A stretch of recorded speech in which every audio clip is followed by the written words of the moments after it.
people come in. All right, Steve Bischoff. Here. Helen Burks. For the record, is absent at the moment. Marisol Cantu. Present. Eddie Chacon. Sent in excused absence. Sorry, let me go over here.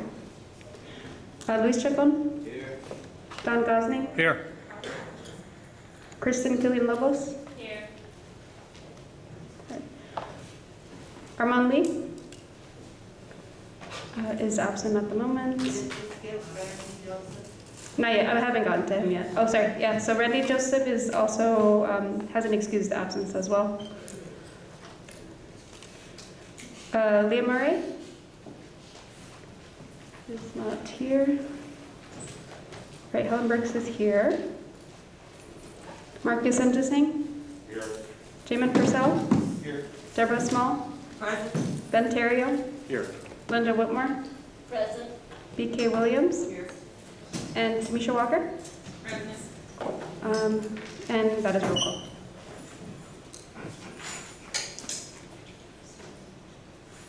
Okay. Sorry, that is 12 task force members present and 6 task force members absent. Okay, that doesn't include Helen, right? She's here. Oh, sorry, so that should be 13 present and 5 absent. Just checking. Okay, thank you. Good to see you, Helen. Okay, next item, agenda review and adoption. Does anyone have any proposed changes to the current agenda?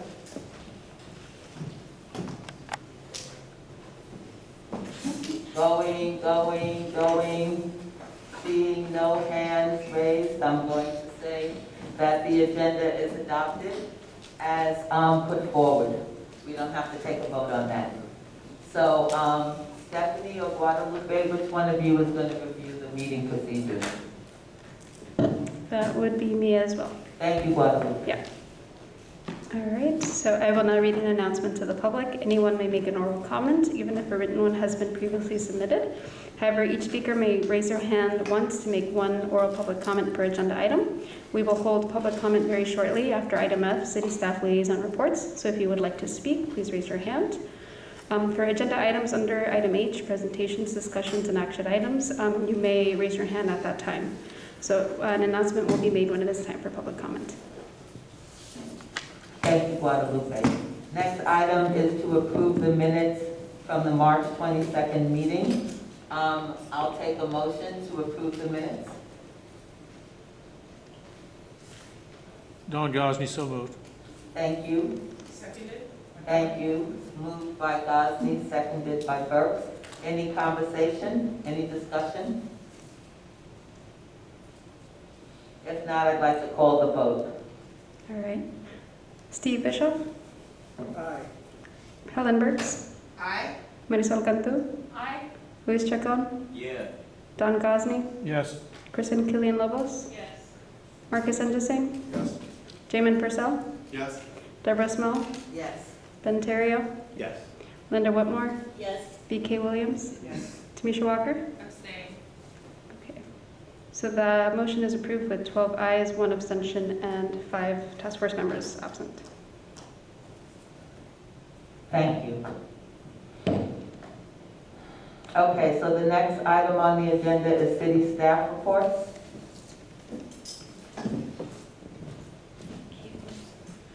Good evening, everyone. LaShonda White, Deputy City Manager and Staff Liaison. Happy to be here tonight. I have a few fun announcements to make about upcoming events. So this Saturday, it's going to be a full day if you're happy to come out to the city of Richmond and enjoy Park Prescription Day, which is at Nickel Park. And that starts at 10. It goes from 10 a.m. to 1 p.m. It's a way to get out and parks our health. So we want to get out and enjoy our park, and there's lots of things that'll be happening there. Then at 1 p.m. you can come right back over here to City Hall, to the Civic Center Plaza, and enjoy the Literacy Fair. And that's from 1 to 4. There's going to be free books and activities and just a lot of really great information to share and activities there also. Then on May 6th is Cinco de Mayo Parade and Festival. The parade starts at Barrett and 24th at 10 a.m. and ends in San Pablo at St. Paul's Church at 12:30.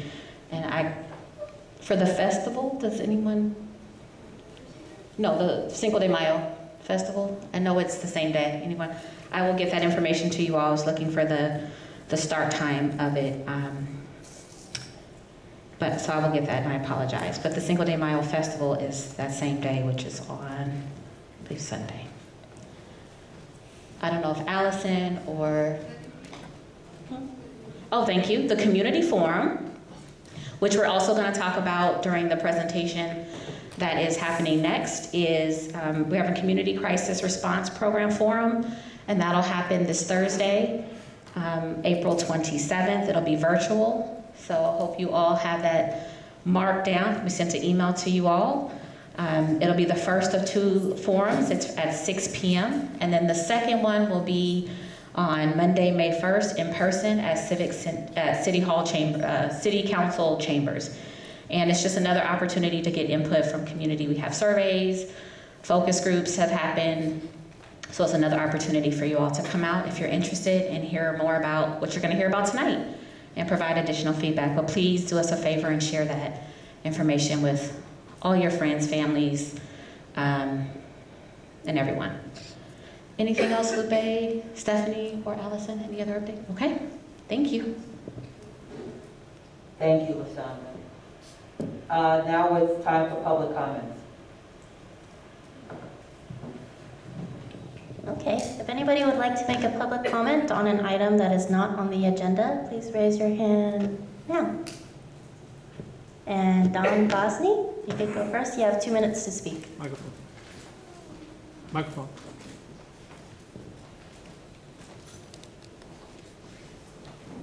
Thank you.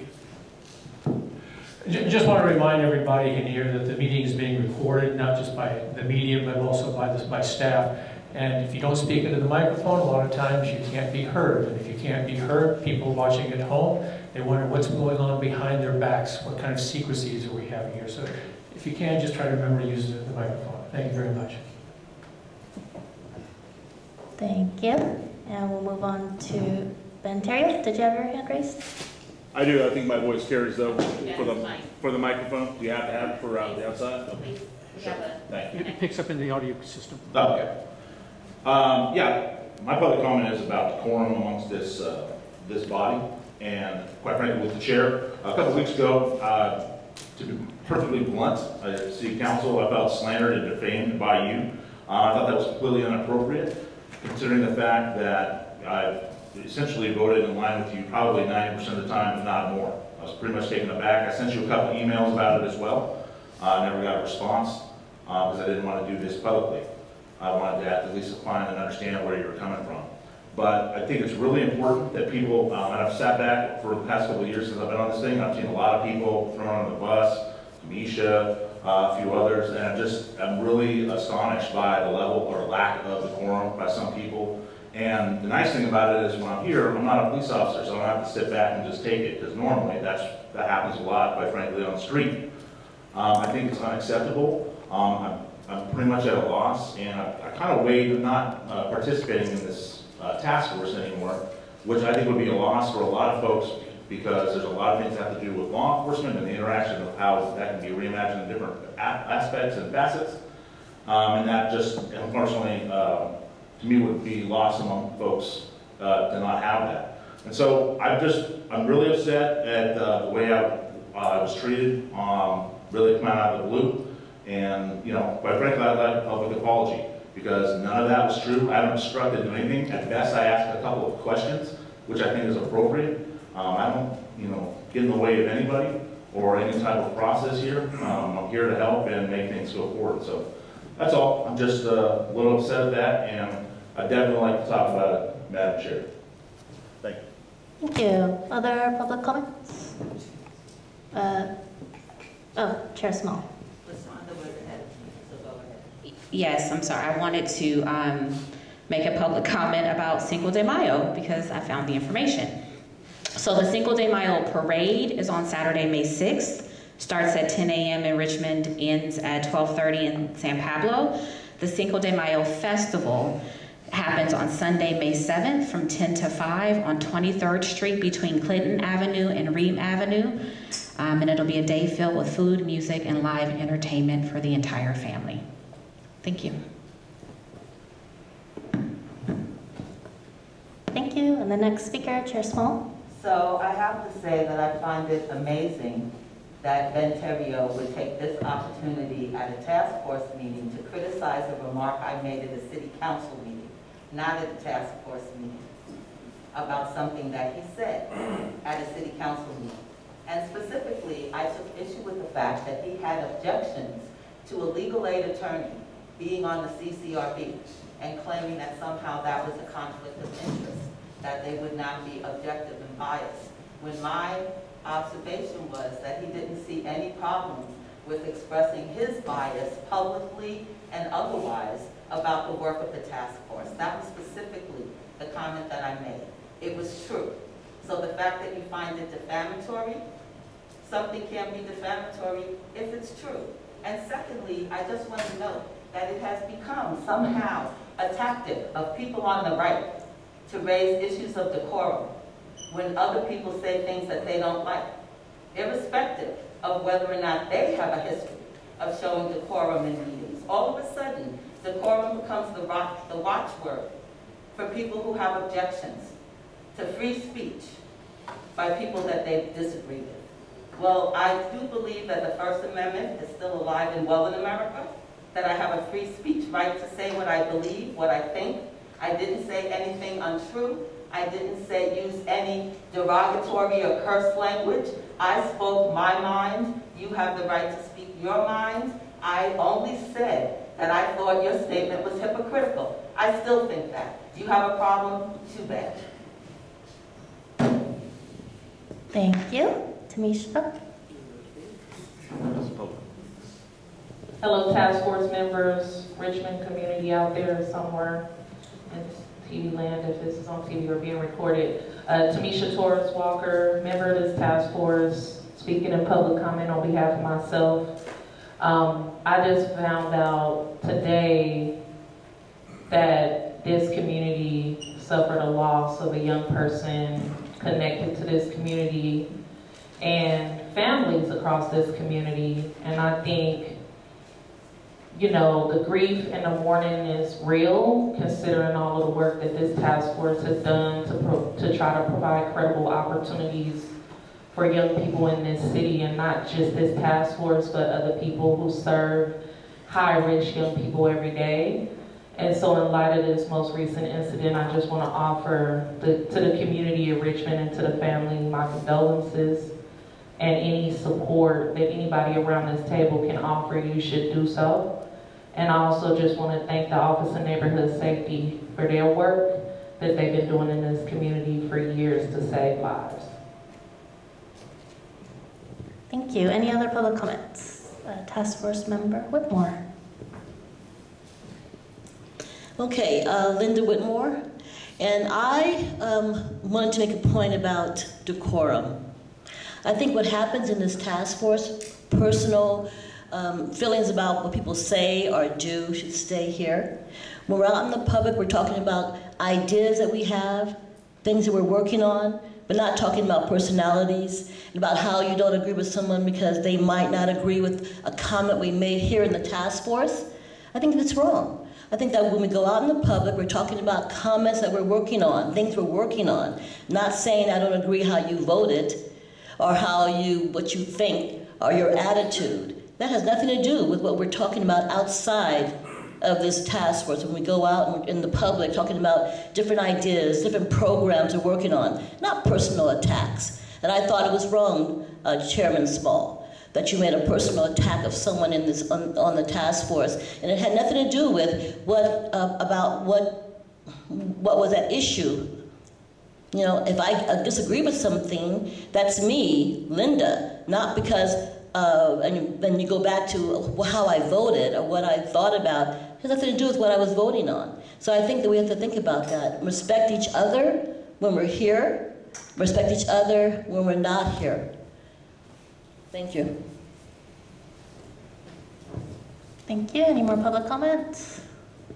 Chair Small? Yes, my hand is up. So again, if you're going to respond. I'm sorry, you can't make a public comment twice during an open forum. This is not a dialogue, and because otherwise we can continue all day, and Well, I can be told. So I can be personally attacked, but I can't respond. That's what you're telling me. I will let the city attorney confirm, but I do not believe we can go back and forth. I agree with LaShonda. I think what happened at a city council meeting is outside the scope of this task force, and what public comment is designed to do is give public comment for the scope of the task force itself. I think what happens outside of the task force meetings is a separate topic and probably shouldn't be a discussion and public comment. And I'm saying that for all three of you, not. How about the number of times a person can speak under public comment? Yeah, it's my understanding that somebody's only supposed to speak once. That's not the rule we followed up from now, but okay, fine, let's go on. Next agenda item. Is there any more public? Microphone, please. Oh, Lupe, if you want to read what we actually have. Sorry, I just wanted to say, I did mention during the meeting procedures that each speaker may raise their hand once to make one public comment per agenda item, including public comment. Thank you. Thank Are you. there any more public comments? Next agenda item, presentation, discussions, and action items. Number 1, receive fiscal year 2022-23 program and budget reports on the 4 task force intervention areas: Unhoused Interventions, Community Crisis Response, YouthWorks, and Office of Neighborhood Safety. Thank you, everyone. We have, so at the last meeting, there was a request to provide more detailed budget information on the 4 intervention areas and to ask staff representing those intervention areas to attend tonight's meeting. And so we do have at least one staff representative that can speak to each of these intervention areas. We collected the most detailed data that we could and provided that as part of the packet. But we do have, as I stated, staff available if there are questions about the budget, questions about services. And so with that, I will turn it over. We can do, Chair, is there a way in which order? Okay. All right, let's do unhoused. Jesus is raising his hand, excited. So we're gonna talk about unhoused interventions first.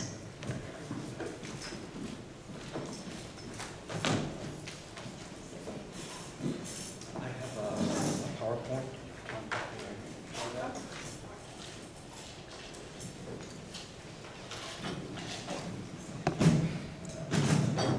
I'm gonna move. Yeah, I can move it closer.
So while we're trying to access the file, I'll start talking, see if we can come in. Anyway, so what I had for you today, good evening, Chair Small, Task Force members, Jesus Morales, Housing Manager with the City of Richmond. The information I had for you tonight was an update on the contracts and the use of the funds that have been used for unhoused intervention. The first item I was going to talk about was the contract with Rebuilding Together East Bay North, the SOS program. So Rebuilding Together had a contract with the city that was being administered by SOS. The original contract was for $983,975, which was all funded from account RI 160, which is the Reimagining Task Force account. This was approved on July 20th, 2021. Amendment number 2 to that contract was approved on November 15, 2022, which added $166,504.72 for a total contract amount not to exceed $1,150,479.72, which expires on June 30th, 2023. That's the following slide.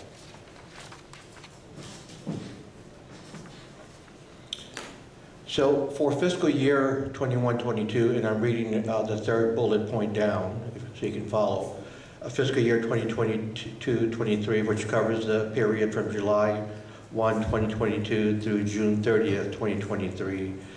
There has been payments made of $503,738.20. I know the task force had requested a line item breakdown, and I have to apologize that we haven't gotten the invoices and broken them down on the line item.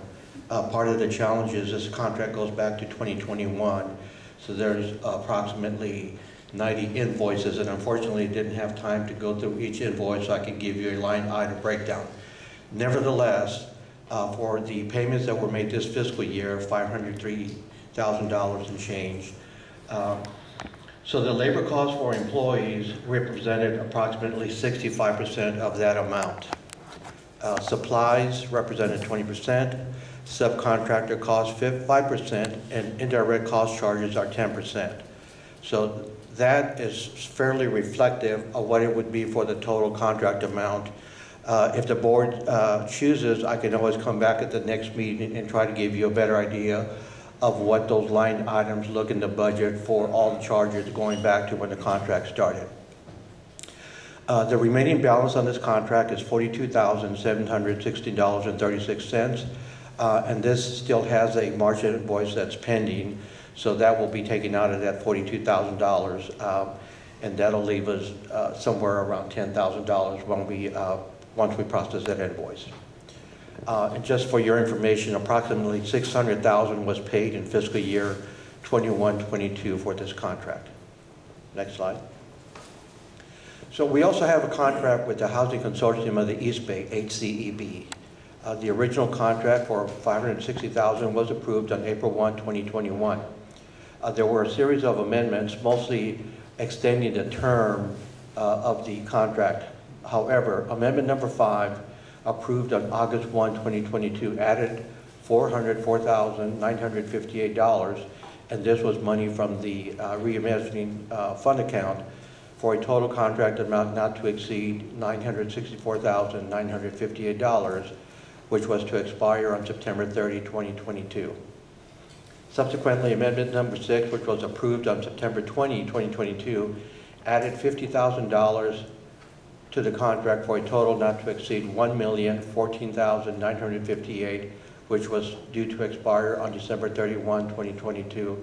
And I would add that this $50,000 was from the ARPA funds, and this was actually the $50,000 that was added to the contract to provide Wright Road residents a disbursement of flex funds to allow them to cover costs that they might need relative to repairing their cars, registration, and other items like that. Amendment number 7 extended the term to June 30th, 2023, since the housing rent payments are extending beyond the original contract expiration of December 31, 2022. The remaining balance from the $404,958 Reimagining Fund account is currently $137,492.70, and there are some invoices pending payment that will be taken from this balance. Next slide.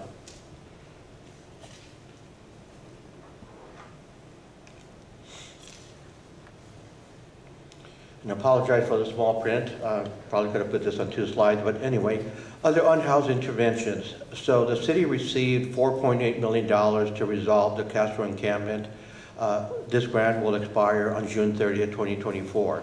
Purpose of the grant was to provide essential living amenities and assist approximately 102 residents to transition to housing using Housing First principles, and also to restore the site to its original condition. Relative to the Encampment Resolution Funding grant program, we also submitted an application for Round 2 NOFA, requesting $8.6 million to focus on citywide encampments and Caltrans right-of-way. We were supposed to hear from the state in April. However, we got notified that the state would be notifying jurisdictions if they were awarded sometime in May. So we're looking forward to hear some positive news from the state that we'll be getting additional funds. Another program that's currently in place is the Housing First program and Emergency Rental Assistance program. This program was approved on December 2022 in the amount of $425,000 for the Housing First program, and this is providing priority to former Wright Road residents, and also $100,000 for short-term emergency rental assistance. RCF, Richmond Community Foundation, was selected as the program administrator. And with this program, we have already transitioned some of the Wright residents whose assistance had expired from the Wright Road funding that are now getting rental assistance from the Housing First program. Another program that we're looking to request and submit an application is the Home Key program. This is a statewide program offered to local jurisdictions to acquire properties to provide permanent, transitional, and other housing to homeless residents. So we're evaluating a motel acquisition rehab for the home, to submit an application for the Home Key program. This application is due by July 2023. Anticipating that there will be a large demand for the funds for this program, we expect that it'll be oversubscribed. We're really targeting submittal of our application hopefully by the end of May, but no later than early June, so we can get ahead of this July 23 deadline, because the state will accept applications up until that date or up until the funds have been exhausted based on the applications that they have received. In addition, the city currently has a contract with CORE, Contra Costa County Coordinated Outreach Referral Engagement Team. We're looking to expand the CORE contract so we can get their services for 5 days and also add additional personnel to that team. Most recently, the City Council approved a contract with SOS Richmond in the amount of $738,693.59. There's a typo there, from the Reimagining Task Force funds on March 30th, 2023. The contract will be to provide services to the unhoused, such as showers, trash pickup, the street team, and outreach services. That concludes my presentation. Available for you if you have any questions. Does anyone have questions? Okay, let's start around this way. So people, but just raise hands. I just want to see who has questions. Madam Shaw. Did you have a seat? Okay, so let's start with you, ma'am. I'm sorry. Point of order. Sorry. Do we talk first, or do you take public comment first? No, we have questions. And then take public comment? Okay. Okay, thanks. Can you hear me okay? Great. Thank you so much. It's a really detailed presentation. I am a little confused in particular about what is the reimagining kind of bucket, RI60. From my understanding, the last recommendation that we voted on and put to the City Council was for an unhoused intervention, which was $1 million with SOS, HCED, CORE, any other of the scattered sites. Those specifically were not part of anything that we voted on and we recommended. we only have one intervention with SOS. So I'm just confused that, I'm glad that we know so much more now about all of these, but just needed clarity. So if we can go to page 4, I believe it's on the slides, right there. So the information here is really just to provide you some background on other things that the city is doing. This is not necessarily any using funding from the Reimagining Task Force, except for the contract there at the bottom with SOS Richmond that was approved on March the 30th, 2023. These other programs that I'm talking about are not using any of that funding. They're funded separately from different sources. Okay, perfect. And we didn't actually vote or put that forward. That was just moved from, not even from our original reallocation of $6.3 million. That has already been used, correct? Yes. Okay, so the 700, City Council approved a new contract. This was the first time I'm aware of it. Because we didn't actually recommend it. I just want to make sure things are like, for public and for minutes, are not coming back to the task force that we allocated all of these funds. And so I want to make it very clear that it is, we made one allocation to SOS, those are expended, and now all of these are clearly other ones voted on the city task force, voted by the city council, not by us. Is that correct? As far as I know, yes. Okay, thank you for that clarity.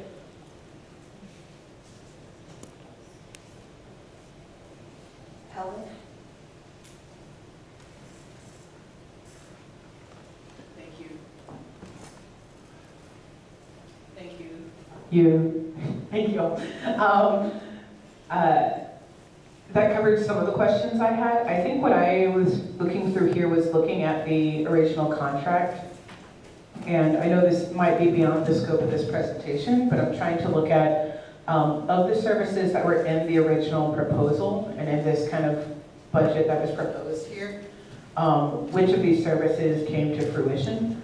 And so, for instance, I'm looking at that scattered sites, there was a separate funding that was talked about, but here was part of the original proposal for that original budget amount for SOS. I don't think that ended up happening.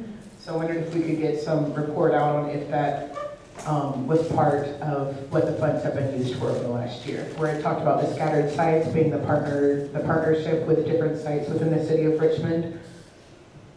So which part of it are you saying that didn't occur? Let me get the page number for you because that will make it. How do I see the page number on here? I'm on page 28, which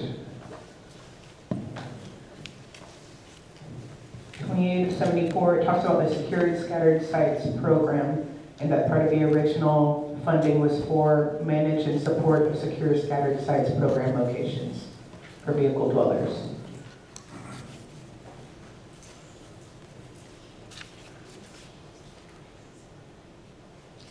Right, so they didn't necessarily provide, quote, security. What happened, one, we actually hired or had security for the Ride and Road encampment because there was a very set encampment, so there was security provided. SOS didn't provide it. ACEB, which was the administrator that we had working at the Ride and Road, actually provided the security for that encampment. Similarly, for the Castro encampment, SOS doesn't provide security services there. We've actually hired separate security. So they don't have, I know this talks about security, but because of the fluidity of these encampments where people are, it would really be difficult to have SOS provide or anyone provide security because they're sites that people are moving around, so it's not a set area. So yeah. Yes. Sorry to interrupt, but I'm not asking about security for those sites. From my understanding, the Secured Scattered Site program was a specific program that was supposed to be implemented in which SOS was going to partner with a variety of different sites to provide these vehicle dwellers a whole host of things, including individualized programs. And from what I've seen, that didn't happen at all. So I guess my concern is that was part of the original proposed budget. from my understanding, that didn't happen. So I'm wondering about where the money went instead of going to this, if that makes sense. So, and I know it's not that easy to point to, but that's what I'm trying to raise in the question. right, and thank you for the clarification. I misunderstood the question. So, one, we have been working on looking at scattered sites. Various sites were identified, a list had been provided. As I recall, there were approximately 40 sites that we were looking and reviewing for any number of reasons. None of those sites would work out. A lot of it had to do with the neighborhood opposition to what was perceived to be a potential homeless encampment being put in the neighborhood, even though this was supposed to be RVs, etc. So that didn't happen. We're still looking at that program. I'd have to go back and look at the budget and see if there was anything specific that SOS was charging for that. But I think most of the budget had to do with the services that we're providing at the encampments, which was trash debris pickup, providing showers, providing outreach and items like that. So, but again, I can check and see if there was anything specific that was linked to that particular item.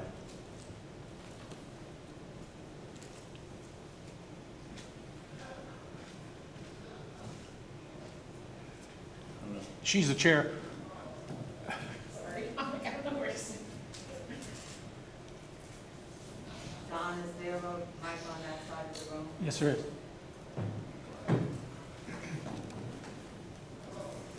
Thank you. A couple of staff questions first. Can I assume that this PowerPoint presentation, as well as any of the others that we may be seeing tonight that are last-minute additions, will be forwarded to us as soon as possible so we can review them and have them in our archives?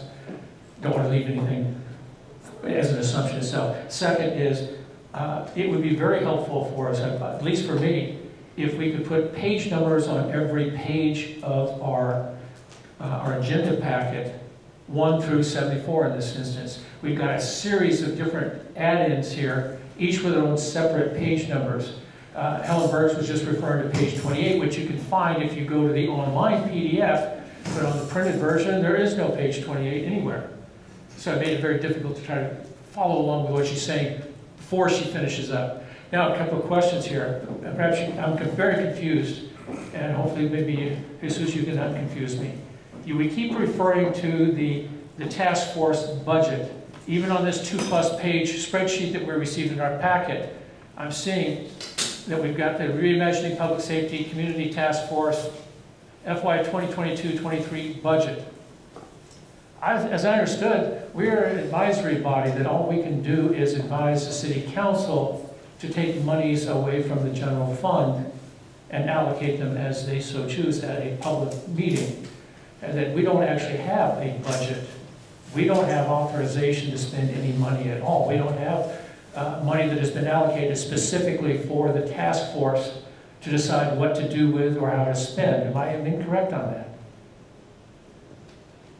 So, and that's probably a misnomer on my part. I'm referring to it as the task force budget. It's actually just the account that I'm referencing. In the PowerPoint, you'll see up there, for example, RI 160. And just for ease of identifying the fund, I've been calling it the Reimagining Task Force Fund account. It's not actually that, but just a way for me to identify that particular account where this money is coming from for these programs. I appreciate that clarification. And I've already received a couple of texts from people that are wondering just what kind of budget do we have? What kind of account does this task force have? And right. We don't really have one. Again, all we can do is make a recommendation to the city council so that it can be brought up at a public city council meeting, be discussed, and then voted on by the elected council members on there. Did you have anything to do with this 2+ page spreadsheet that we received, or was this done by somebody else? I'm not actually. That spreadsheet is high level and is from us. Okay, so it tells me that this is more than just you putting down on there, because this specifically says on the title, a budget of the task force itself. Okay. And again, it's just... If it's misleading, I understand, and we can provide clarification. And that's all I'm asking for, please. No, we can do that. What you stated was that this task force is an advisory body, and recommendation was made to City Council. City Council, at their meeting, provided direction to city staff. In general, not detailed line items, they provided information to city staff to allocate certain lump sum dollar amounts to various strategies. And that's what staff has taken and implemented. Thank you. Do you have any additional questions, Don? Not at this time. Okay, Ben. Thank you for coming in. As a fellow city employee, I know I hear a lot of things, and I work very hard, so I appreciate your efforts. This March 30th, money that was just passed, that's technically new money that was approved and would go through the same account stream? Yes. And what's your opinion on CORE, and are they efficient? Have they been efficient in what they have done, or what their interaction with the city has been, in your opinion? So our experience with CORE, and right now it's primarily focused on the Castro encampment because I'm working directly on that particular project, has been that CORE has been very helpful in one, getting a hold of people because they have to be registered through what's called HMIS, so they can identify who they are, find out what kind of services they might be eligible for, and that's part of the reporting that we'll have to provide to the state because they need to see that all the folks that we're working with have been registered. And so CORE has been out there working with us day in and day out, and I think they're doing a great job for us. It's difficult work, working with people that sometimes don't want to talk to you, don't want to give you their personal information because it does require them to interact with CORE and provide personal information so they can log it in and put it into the HMIS system. But nonetheless, I think they've done a great job under very difficult circumstances to help us get people housed at the Castro encampment. But they're also doing that citywide. I haven't worked with them directly citywide, but I know they're out there doing a lot of work, reaching out to a lot of different people, providing services, addressing their needs. So in my opinion, my personal opinion, I think CORE is doing a great job working with us to address a lot of the issues that we're dealing with, and particularly at the Castro encampment. Thank you. Is RCF still the program administrator or fiscal agent for SOS, or has that changed? I know that started. No, Rebuilding Together East Bay North was the entity that had the contract that SOS was working under. SOS has now created their own entity. They're a nonprofit organization, and so we're working with them directly. Okay. And then just, and my last question, I think the Home Key program, a lot of people are definitely holding their hat on that, and hopefully that comes through. Is there an I don't think I heard exactly when. I know they can apply all the way up till the end or even until funds are exhausted, but is there an anticipation on the return date on when that will come back from the state or would be approved? Typically, once they get the applications, they will tell you that they need anywhere from 30 to 90 days, if not sooner, to get back to you and let you know if you received an award. Our experience has been with some of these programs, for example, we submitted the ERF round 2, and that's a lot of applications been submitted. There's a lot of work. I know several departments have been staffing up, so sometimes it's been taking a little bit longer, but they've been pretty good on getting back to people within 90 days or less. So once we get the application, again, it's a rolling application, so they're taking them as they come. They would announce when you would get that award, hopefully within that time period. Thank you. And I would add that from their perspective, they want to notify you as soon as possible because there are built-in deadlines for the use and expenditure of the funds and for properties to be occupiable. So it's really a bit of a burden on them to make sure that they get responses to people right away because then the clock starts ticking on you. And we need to know if we receive the funds that we can start working on it. Thanks. Okay.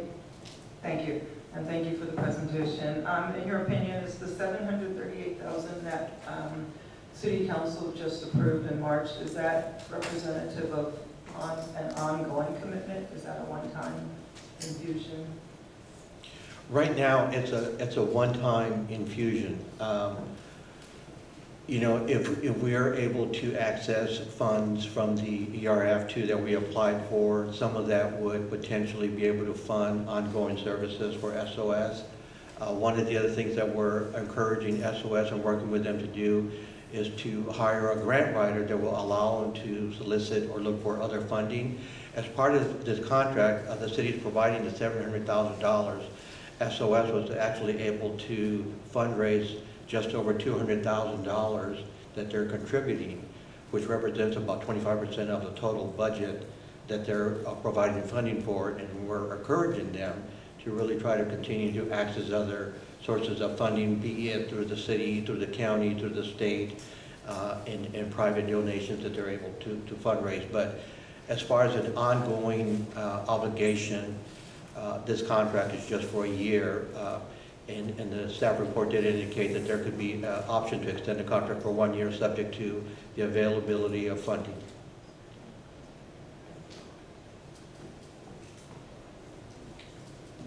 Linda? Thank you. I just want to find out, would it be worth having SOS come and talk to us about what they're doing, how they're using the money that's been allocated? You know, I see some things that are happening there, but I know they're doing quite a bit. So would it be something that would be of value to us as a task force to have SOS, maybe Daniel Worth, maybe some of the people who we have as leads in the city come and talk to us? My suggestion.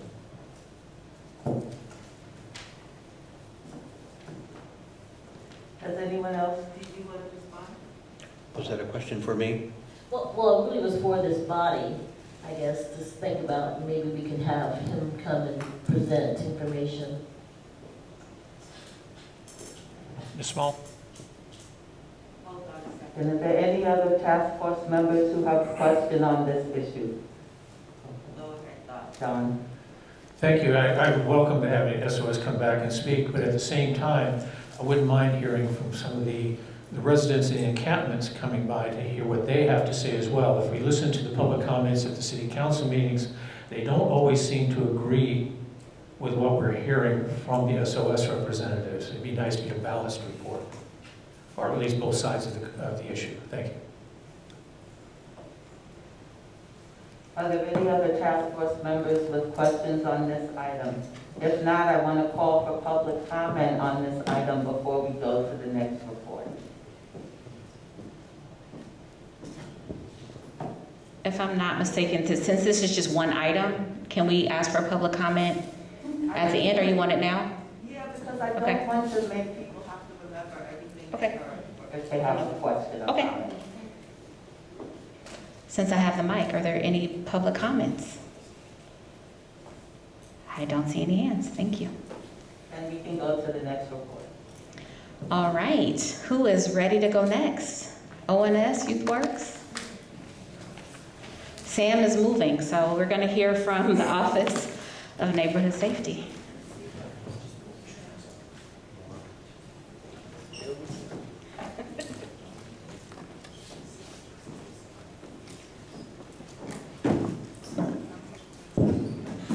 Good evening, everyone. That was a little loud, I'm sorry. It's good to see everybody in person. Good to be back out.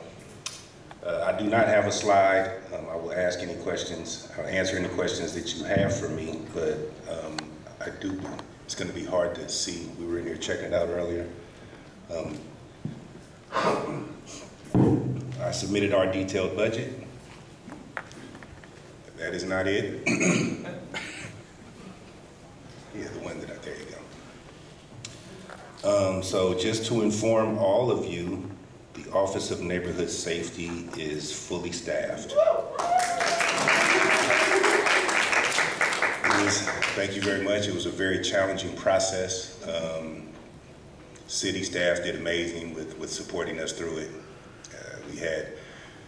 It was just really hard finding the right people, but we believe that we have fulfilled that obligation. And so as of April 3rd, all positions had been filled, and we have began training.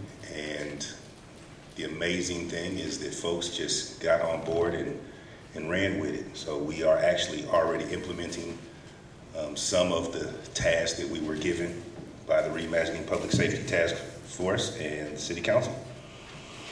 So to date, of the original 2.3 approved by the council, we have spent $331,572 on staffing, another $287,000 on cost pool and trainings. So a total of $619,000 from Reimagining. And just so I'm not adding into the confusion, for staffing, they call this Reimagining Public Safety dollars. So I think that might be where the confusion comes, and each organization has its own account stream with these monies in it so that you and I can see exactly where those funds are going. Just so we can be clear, I'm approximating with the staff cost being and fully staffed, another $400,000 of this going to staffing this fiscal year, and another $142,000 going to training, cost pool, and uniforms. So with that approximation, we're looking at a little over 1.1 spent of this budget. And next year, it will be fully expended. I can promise you that. But as I said, with the new staffing, and once again, we hired 5 new employees on starting April 3rd. So that's when the biggest chunk of them all came in. Prior to that, they were one came in November, another in January, one in February. So we were kind of waiting to really get the training going until we were fully staffed, because we didn't want to have to duplicate efforts. So fully staffed, we had an all-staff training, and second week of April, came back from that. Everybody was very excited. Everybody was thrilled about the opportunities that they had to be able to provide the resources and the services to the community. We have already started engaging the unhoused population. We already have 2 groups up and running for the young ladies. We are gaining traction in the Latin community. That's a little bit slower, but we do have 11 folks that we're engaging, and that engagement happened due to an incident that happened at the fair or the carnival in Hilltop. There was a racial issue there. With staff, with the Latin population and staff, we're really focusing on the tensions between the brown and black community in this city. So we want to make sure that as we engage them, we're doing it right and we're doing it effectively. We have one staff member that is excited about engaging the population around 23rd and 24th Street. So we have gone to a meeting around that. We've gotten resources. She will find out what resources are available, because that is not our specialty. So we're making sure that we connect with experts from each individual field that we're going into that's new to us, to make sure that we're doing it right, and at the bare minimum, we're not causing harm. We want to make sure that we're providing a service that doesn't make anyone feel rejected or inflict trauma. So we're being very, very cautious about that. So yeah, we have life skills going on, because now we got a bunch of different groups, because we have the capacity and the staffing. We have life skills going on 3 times on Monday, 2 times on Tuesday, once on Wednesday, once on Thursday. I'm pretty sure by the time it's all over with, we will have 2 to 3 classes, maybe even 4, going any given day. So, like, I don't have much to report on programming, because, like I said, we're just newly fully staffed. But even with that happening, like, it's the 26th, so it's 3 weeks in, and they hit the ground running. So we're really excited about what we're going to accomplish in the coming months and years. And that is it for me. Any questions? I'm going to start with you.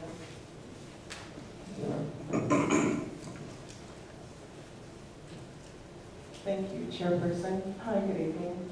I'm just curious, can you share what you're doing with the unhoused community?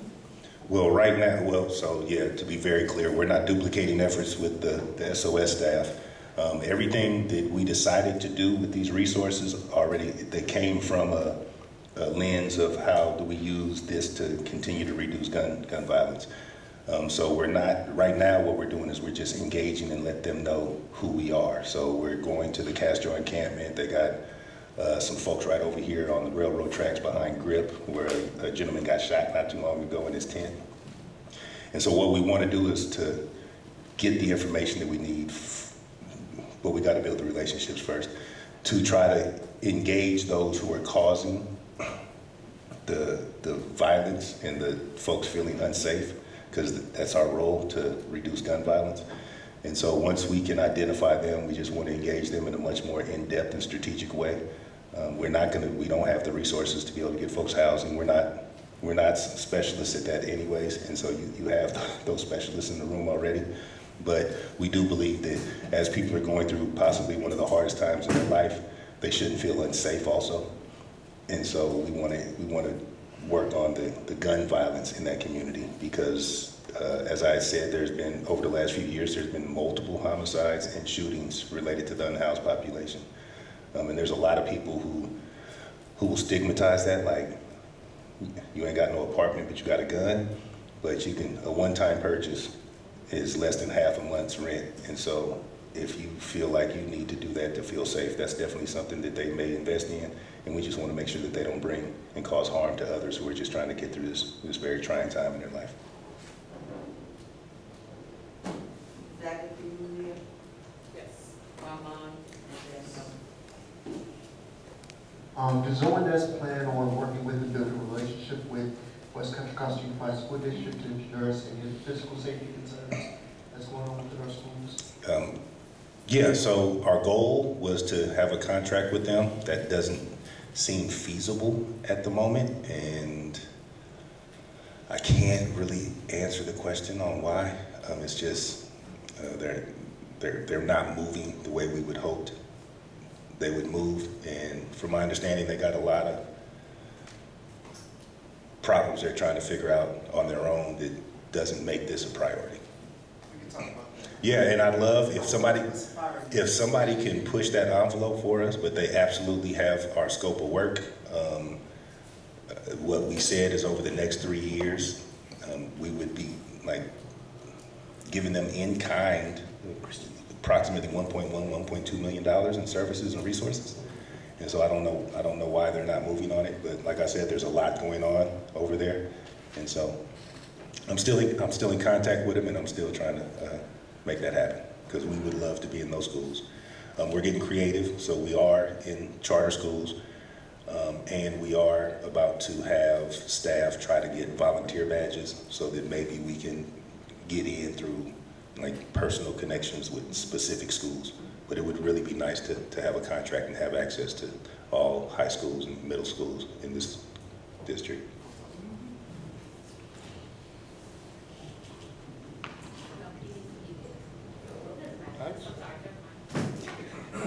I have a couple quick questions. One is just, are any of the new staff bilingual in languages other than English? Yes, we hired 3 Spanish-speaking staff. And then my second question is, if you could just illuminate for us a little bit of, like, as you're trying to build outreach to new groups, I know you mentioned that one happened like through a crisis situation, right? And then building relationships that way. What does it look like for you guys in expanding networks? What kind of work is that? The good thing is every single individual that we literally handpick these folks, and they all bring their own network. And so we kind of naturally adopted that when we got them. But staff is making new connections. I'm telling them to go out, and as they're outreaching, sometimes it's slow during school hours, things like that. So they've been advised to go to organizations, see what they do, see what kind of resources they have. But the biggest network is building a good relationship, and then folks talk about it. Just recently, I got a young person who was talking to somebody on the street, and they was like, "Your brother used to work for ONS, right?" And he was like, "Yeah." And so he was like, "Man, is there any way you can connect me with him? I'm hearing good things about him, and I would love for them to help me because I got some issues going on." And because he's not out there, See, that's another thing. Outreach is only as good as folks who are out in the community. A lot of folks, they just staying inside, and they just, and so they still need the help, and they got to come outside sometime or another. But because folks are staying inside, it's a little harder to reach them if you don't have access to that house. So we literally ran a life skills class in an apartment on Monday, because there was 6 youngsters in there, and it was like, yeah, we want to be involved, but we ain't trying to go nowhere. Is it okay if we do it right here? It was like, yeah. And so spent an hour and a half with them, and this was initial, so it wasn't like going off the syllabus that we build off of, but just getting to know them, getting to understand what issues they have. Because as they talk, you start to realize what you need to do for them, even if they don't really understand it themselves. But yeah, network is key, network is everything, but it's all built on relationships. Is that it? Don, I see your hand. Thank you very much. Appreciate the update here. I'd like to go back to what you were talking about with your attempts to enter into a contract with the school district. And just using the word contract, it makes me wonder, what's the stumbling block? Is it financial issues with this? Is it access? Is it problems with the district staff, or is it just problems with the district board? Can you expand on this a little bit? I wish I could, Mr. Gosney, but I don't know. And I think MOU would be a better term, okay. But kind of the same thing. We're not charging them for any services at this time. Hopefully, in the future, they'll see the benefit, and I'm sure the city would love to recoup some of the staffing costs. But yeah, they have all the information.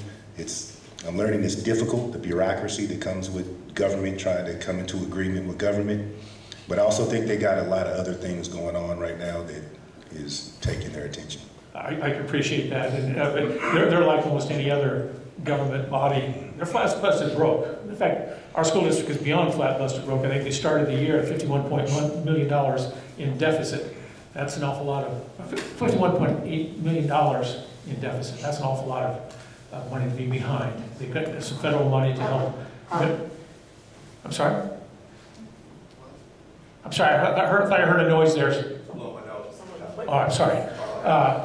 But have you approached the individual school board members, or just trying to keep the staff? No, I have not approached school board members. I am dealing with the staff that's responsible for getting programming into the schools. Okay, I'm bringing this up because just like our city council, is the elected school board members that set policy, and staff is technically supposed to work for them. So I'm just thinking as a workaround is to deal directly with the individual school board members and get them to buy into what you're trying to implement there, and then staff should theoretically come along. It's just an option. That absolutely is an option. I hope it doesn't get to that, because I also understand that when someone's made to do something, it might not be a good relationship in the schools when we're working. Again, I appreciate that. I do an awful lot of work with the school district, an awful lot. In fact, Susan, if you're attending that meeting, it's going on right now. But sometimes you've got to work directly with the school board members because the staff has their own idea and they forget who they work for. So, understood. Just thank you. Thank you for that advice. Hi, Sam. Thank you. How long is the training process? I'm sorry, but I didn't see you raise your hand, nor did you ask me to recognize you. I raised my hand, sure. I raised my hand, sure. May I speak? ahead. Thank you. Since we're talking about the quorum. Hi, Sam. How long is the training process for onboarding? So this is a very new process for us to be able to have this many staff members start at the same time, but it's going to be a continuous training. As long as you're on board, we all continue to train. But the process that we created was once a week for 52 weeks, like specific training on specific items and processes. But you're getting trained consistently while you're working. Every new staff member is with a senior staff member, so the entire process is a training process. They had a homicide last week. The entire team. So we had 13 people at that homicide, and we didn't need 13 people at that homicide, but what we wanted is for the new staff, because this was the first time they had experienced that, we wanted the new staff to just observe what we did, and then we sat back and spent about 2 hours like speaking about why we did every specific thing we did, each individual. Why I was over there with the mother, why this person was over there on the corner with the young people, why you engaged family members who were about to fight, excuse me.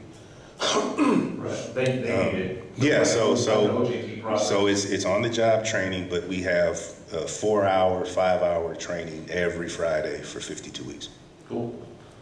Thank you for that. And then is there, I know this is frequently brought up as like, is there a breakdown with the change agents and responsibilities? A lot of times it's put through an ethnic or racial lens, but is that really how it's done, or is it more broader than that? Well, I mean, once again, this is new, so we're building this as we go. The goal was, like, we hired two Latin staff members because we wanted to make sure we were engaging the Latin community, and we wanted the Latin community to feel represented within that office.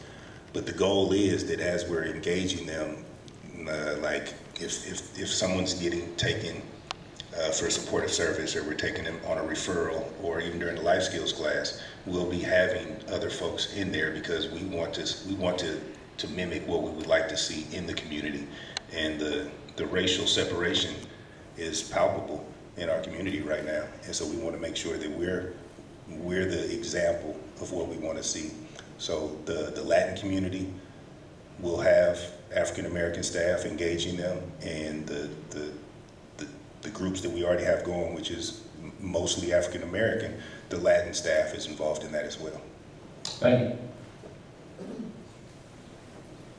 Is there anyone else who has a question? Right next to you. Kristen, I'm sorry, I couldn't see you. Go ahead. Then Kristen, then you don't have one. Okay, so then Kristen. No problem, Chair. I know I'm in your blind spot. Thank you for the presentation, update on budget. Glad to see that the office is fully staffed, finally. A lot of us in the community have been looking forward to this. I'm glad Ben asked the question about training, because I was going to have the same question. I know you do a lot of training on like de-escalation, how to prevent an incident before it occurs, and then if something is like in motion, try to get out in front of it before violence could occur. Is that also all of that is included in you said 52 weeks, right? Yes, that is correct. So we're having computer training. They got to get trained on our data process. They got to get trained on city policies and procedures, emotional intelligence, facilitation practices. We're going to be doing some improv and role playing, Toastmasters, debate. Excuse me. We're also just from a conversation, and I'm coming up with new ones as the group engages with each other, because earlier this week I wrote another one down on my list, and it's on implicit bias, because I'm seeing how staff is engaging with one another, and they're just coming from their own experiences, which is nothing's wrong with that, but we have to learn, especially now, because we are doing different things. And so I'm also trying to help senior staff understand that, it just doesn't look the same anymore. And, change can be difficult. So it's going to be interesting. But yeah, putting them in CPR training. We're going to do the stop the bleed training. I'm going to get all the little safety gear and what they need for all the vehicles. But yeah, as we go along, new trainings continue to occur. Thank you, and thank you for saying like facilitation training, emotional intelligence training, city procedure, and all of that. After witnessing what I witnessed today in this meeting, I think city staff and task force could use some training on how to facilitate meetings when issues come up that don't have nothing to do with this meeting, where people are being attacked. So if you have any recommendations, you should probably send it our way so we can get it together.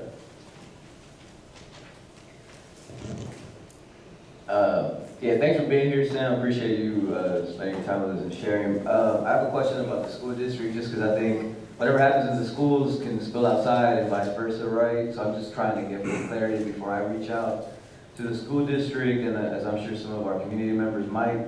Has it become an issue of them just not responding to you at this point, or did they tell you, like, we'll just get back to you in X amount of time, or? For complete transparency, at this moment, there's just no contact. Fair enough.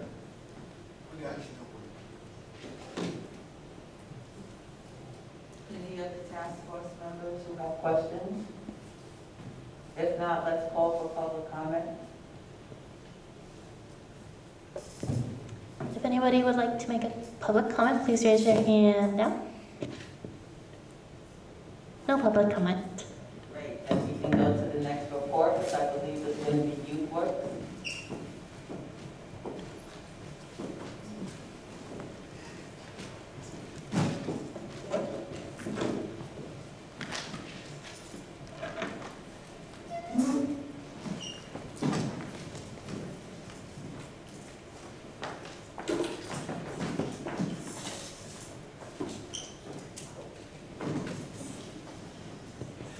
Good evening, Tamara Walker, Employment and Training. So glad to see everybody in person.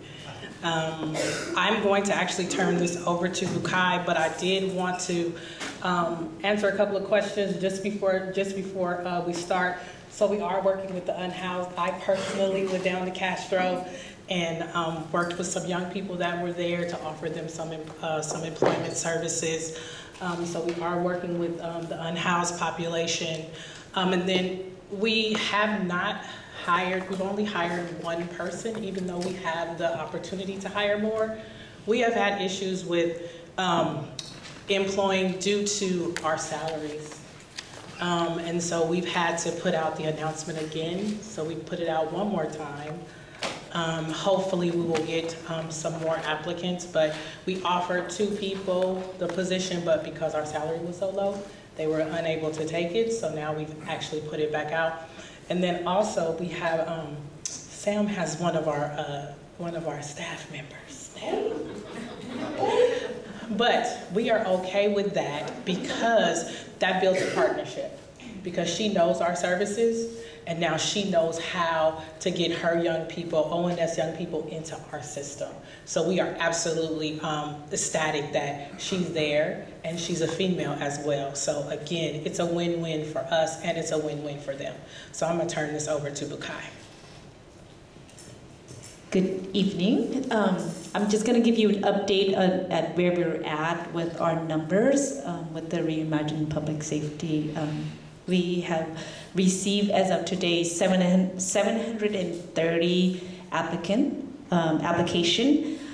We completed 429 intake, meaning one-on-one interview with the individual.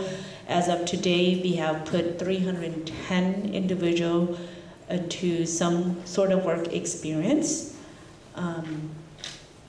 Through this partnership with, I want to say, for sure, ONS, we've been getting a lot of participants from there to come in and being served by us as well. Let's see. We have put some program through Kaiser as well. We've been having a cohort. This will be our 4th cohort with Kaiser, implementing healthcare, exploring young people into healthcare and allowing them to learn more of healthcare to see if that is something they want to go through. And our new cohort, again, will start June 24th, I believe. And through that, recruitment through the work experience, we were able to put about 8 people into a training, which is an industry training, and out of that training, we were able to have 4 people that graduated from that program, and one got his Class A license and is now working, making $25 an hour with benefit. We also took in an intern from Richmond Promise as well, who interned at Richmond Work for, I want to say, 7 months doing the workforce, and she was just recently hired through Rubicon in Berkeley, Alameda County as a full-time case manager in Alameda County. We also have a stronger relationship with Richmond Promise, where we are assisting the city department to fill in some of needed staff because they're needing help. So we were able to place, I want to say, 8 Richmond Promise students into the department. Each of the department. One was in housing. I can't see. Sorry, it's so small. Yeah, thank you. There you go. 2 at the fire. One, of course, ENT, which got hired on as a full-time employee for Rubicon now in Berkeley. One at Human Resources, and they actually hired her on as an admin intern as well. 2 is at City Council, and I think one more is about to be interviewed by Trina there, and she's on her way being placed there as well. We got another individual hired at the finance office, and one at the Richmond Art Center. Next slide, please. Thank you for making it big. I think we went through that already. And these are the, we have actually more than 102 work sites since we started. I want to say we're probably at 108 work sites right now. It is really tough because we don't have enough staff to really follow up with a lot of the work site, having to do the work site agreement, having, do the workshop. So right now our workshop is still virtual, and a lot of the students that does not have access to Wi-Fi, they do come in and we assist them there in person as well. One thing I heard a lot of you were talking about the school district. We partner and have been attending all the Kennedy High School, Richmond High, Greenwood Academy event, and we have supported Kennedy High in their welding program, Richmond High in a lot of their other programs that extended there. So we continuously are having a meeting with them to see how we can support the school district. That's about it. Thank you, Bukai. Any questions? Don, I see you, I see DK. Thank you to both of you for the presentation. I know that we call this YouthWorks. A lot of people think youth, we think small people. Okay? You have expanded well past 18 years of age. I just want to make sure you're aware that my own union, the Plumbers and Steamfitters Local 342, are taking applications for the entire month of May. I will forward the packet to you as soon as we get out of here and we actually get Wi-Fi. It's terrible in here. But we start out day one apprentices at over $60,000 a year with over 12.5% pay increase for each of the first 5 years. And that's on top of about $96,000 a year worth of benefits. It's not a bad career opportunity, not a job, a career. I mean, it's an opportunity for you, and since this is my community, I don't care what happens in Livermore or in Oakley or Brentwood or anything like that. So I will shepherd the people you send my direction. I will shepherd them through the application process. We also have free training on how to take the test. It's at Contra Costa College right now. They can go out much farther away if they want to, but why not go to the one just down the street? But it's an opportunity, and put that out there for anybody, you all that want good and decent jobs too. It's a career opportunity. Pays good money, feeling of accomplishment, but it's something that we strongly encourage our local youth to participate in. We're desperate for more Richmond and West County Don, will you share with us the dates for the training, for the testing? Because we know the hardest part is the testing and the math specifically. Okay, on that, we'd be happy to. The first part is the application. It's an online application for the entire month of May. Okay, then they will schedule a testing July, I think they said it was, and then the people that pass, I believe 70% is passing. They come in for an interview, which may not happen until the end of August or something like that. But the training is ongoing year-round. I mean, it's nighttime training to take the test. Now, how to take the test, there's also a couple of study guides that you can get. Unfortunately, one of them just went out of print, and it doesn't come back, the new version doesn't come back into print until August 1st, which doesn't do you any good for when you're being tested in July.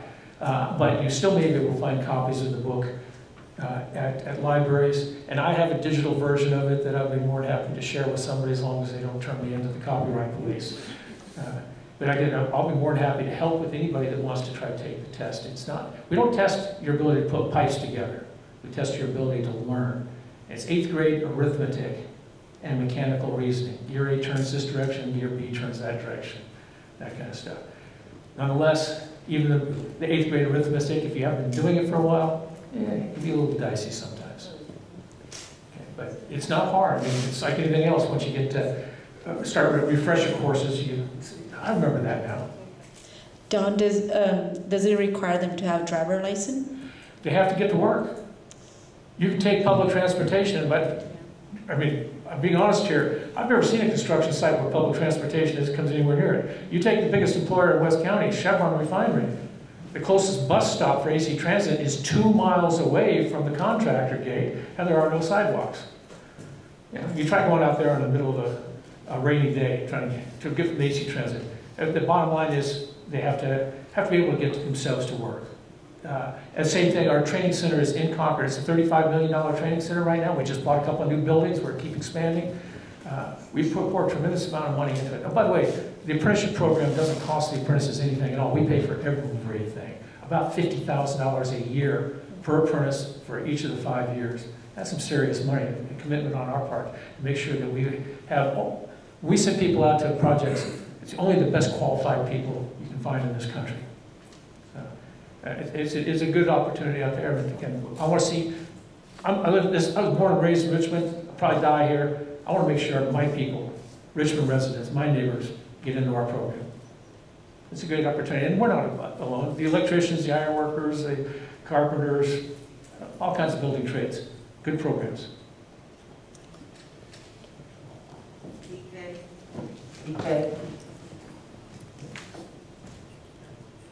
Thank you. Thank you, Bookay, for the presentation, and Ms. Walker. My question is more about you all. I guess listening to Don's, talk about the career and listening to ONS, bringing in new people. I guess I'm aware that if you were starting this program from scratch, your salaries would probably be very different. So I'm wondering how your own salaries are reflected differently in all of this work you're doing. I mean, are you getting an increase based on all of the new work you're getting? And I say that because, again, I think if you were building this from scratch, your line item for salary would probably be very different than it is if you're just going up the ranks and getting, 1, 2, 3, or whatever percentage increase.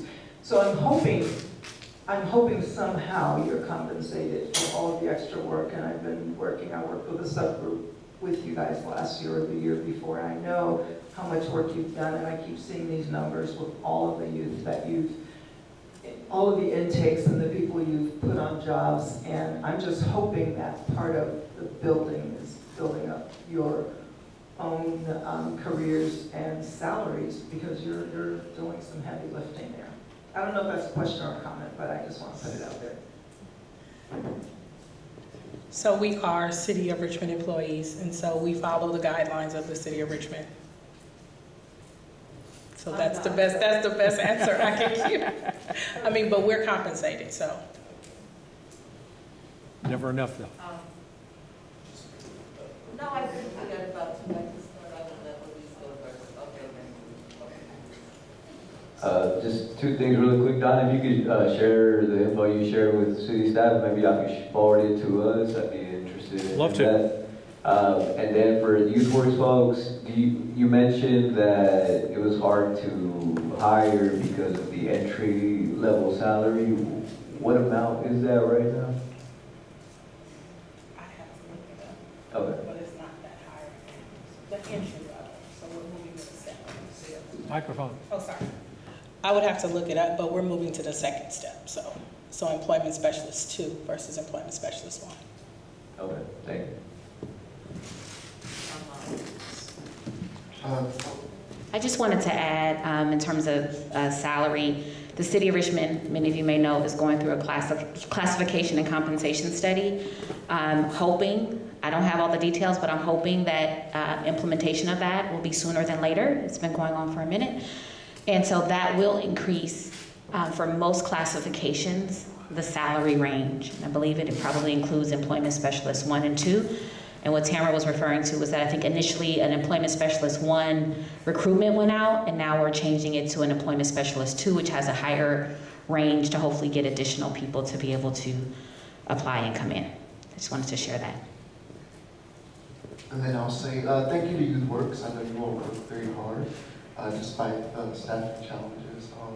And special shout out to Cynthia, who I don't think is here in the room, but I know she works very hard as well. I guess my question is, what additional support would you all need from the task force at this time to help build up and continue to move YouthWorks forward? You know, that's a really good question. I would say for us, it is to let people know about our services. You know, we all know that we have a lot of young people, just a lot of adults that are not coming back into the system. So for us, it's, you know, how do we really engage young people? How do we provide, you know, not just employment, but other additional services that they need? And what are those services that they need? You know, of course, we're all older, and, you know, the times have changed so much, you know, and we think we have our pulse on what young people need. But again, you know, not all of us, it's only 2 or 3 of us, you know, have our fingers to the ground or, you know, talking to young people. But, you know, it's a lot of us in here that work with young people, that deal with young people, that deal with their parents as well. You know, what is it that they're seeing is the trend? What are they seeing is the need of young people, and how, as a workforce system, not just an employment program, but as a workforce system, how do we support our young people? And then, you know, we have other programs, so how do we support the parents as well? So I think that's, you know, we're looking at it in a holistic, you know, a holistic aspect. You know, how do we support the young people holistically, and then how do we support the parents holistically? Yes, just one more question. So I know YouthWorks has focused a lot on careers, jobs, and I know this has come up amongst a few people, but has there been any plan or thoughts about creating a program for youth on the entrepreneurial route? You know, because everybody may not want to work for somebody else. You know, I may want to start my own business. I may want people to come work for me. So just think about that. I think we're supporting Richmond High program that's actually doing that right now. So we're looking to support more youth that are going toward that program as well. It's pretty flexible to see, like, if, like, I think Richmond PAL also has that program as well, and if they are interested, we would be able to support them as well. Don, I see your hand. Oh, I'm sorry, Marisol. And then. Thank you. Building off of our mom's question, do you guys have any plans for future expansion of the program, like launching into new venues? I know you mentioned entrepreneurship, but any future plans of just expanding the program? So our program is pretty expanded, not just under this funding. So we have other additional funding opportunities that expand the program. The young people that are that are funded under this program can participate. So you know, we have the training pieces. We have where young people can, enter into, we have our construction trade program. We have where they're going to Kaiser, where we have, a plethora of training opportunities and occupational skills that young people, as long as they're over 18, and our program goes to, this program goes to 24, they can actually go into free training as a part of the program. They'll just enroll in another part of our program. So we are a pretty comprehensive program. This is just one aspect of it. Beautiful. Sorry, I have two more questions, Chair. Another question is the position employment specialist step 2. When will that be posted? I think it would be great if we knew so we could share it among our networks if there's somebody in the city that could maybe apply for that. It was posted and it closed. So, it's done. Yeah. Oh, right, it is. They actually decided to continue it, so it's continuous. So it's online? It's online, yes. Beautiful, thank you. And then the third question is a little bit more about budget in particular. During the first allocation, we definitely wanted to expand, with the 500 youth. You guys have definitely surpassed that. The 2 employment specialists, I know you're working on that. I just wanted to know if there's more funding that's essentially needed at this point to expand, which is why I was asking about, like, if youth are being underserved.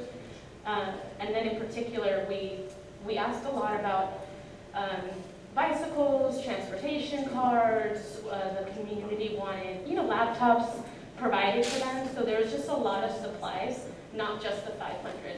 So I just wanted to see a little bit more about the supplies.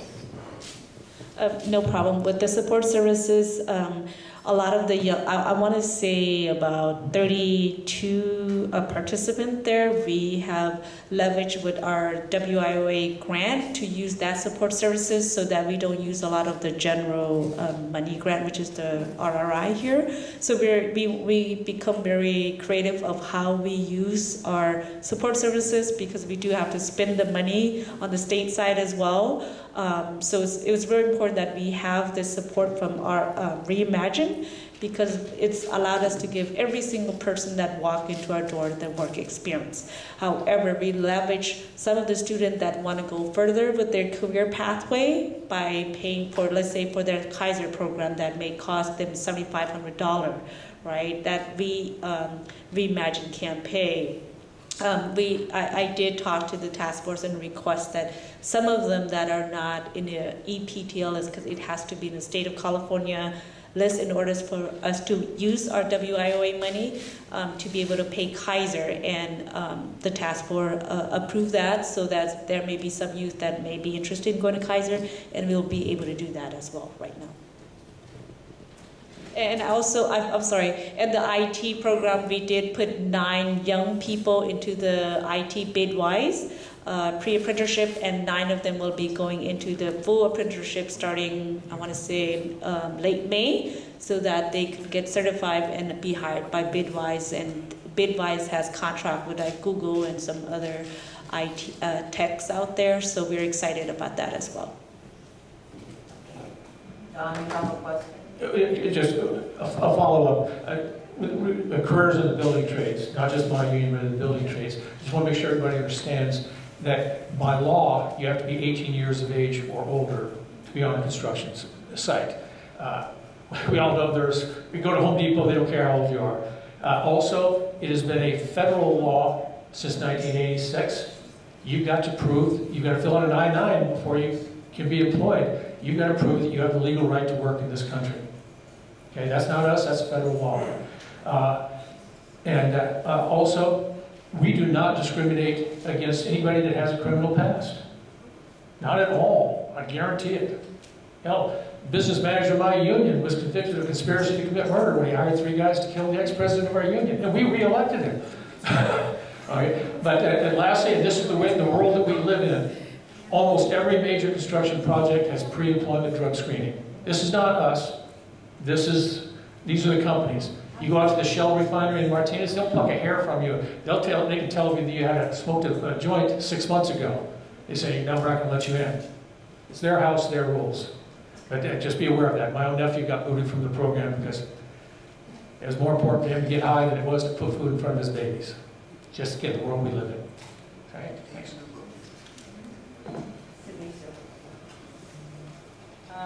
Thank you for the presentation. I love YouthWorks. My oldest son, who is going to be 26 now, some of his first jobs came from Urban Tilt and YouthWorks. And so he got a lot of experience there. Well, since Don rose the issue around employing people with convictions, I don't know about the whole, convicted murderer thing, but we all deserve employment, right? Conspiracy. I did have questions around, He was a cousin of mine. since Don did raise it and you have these positions, what type of policy do you have at the city level around people who apply for these positions who may have convictions? And do you have any data to show in your department specifically anybody you may have turned away from a position because they had a conviction? So we do ask the question we don't ask the question if you've ever committed a crime because of the ban the box in California. But we just ask the question of, we don't ask what you've done or anything like that, but it's just on the applications if you're a justice involved youth or anything like that. So we understand that we have to, one, go through the whole entire process before we decide where we place a young person, and then once we give them once we find a placement, then we ask the question, and again, we know that it's based on the conviction versus the employment opportunity. So again, those are, and we also make sure that we are placing people at friendly employment opportunities. So. I'm happy to hear that about young people, but I also think the question related to the positions you have open in your department. Oh, the two positions, yes. In the city? Yes. So the city has banned the box as well. And you wouldn't turn anybody away as a result of a conviction, even if they were qualified for these positions? Well, it would depend on, again, the crime versus the opportunity. Okay. Because that is that is California's policy. It's based on so if someone did, I don't know, it could be like, rob the bank versus working with a young person, that's two different crimes. So, it's really based on what the conviction is based on the law. Thank you for clarifying that. I know folks are saying like send it to us so we can share with our networks. That's my network. And a lot of people do not know that the city of Richmond isn't supposed to be asking those type of questions at the phase of applying unless you have been offered a conditional job offer. And so I just think it's important that the public knows that. And when you promote positions, do you make that clear?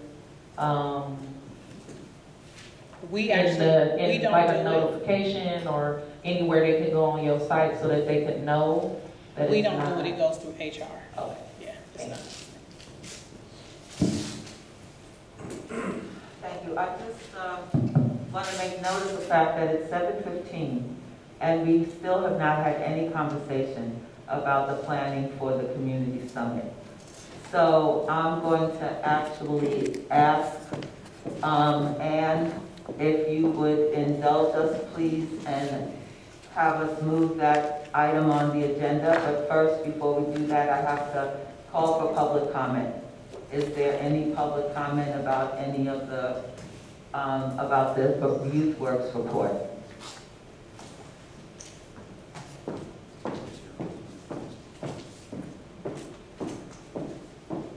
Anne, how long is your update? Oh, I don't hear any public comment about the YouthWorks report. Anne, how long is your update?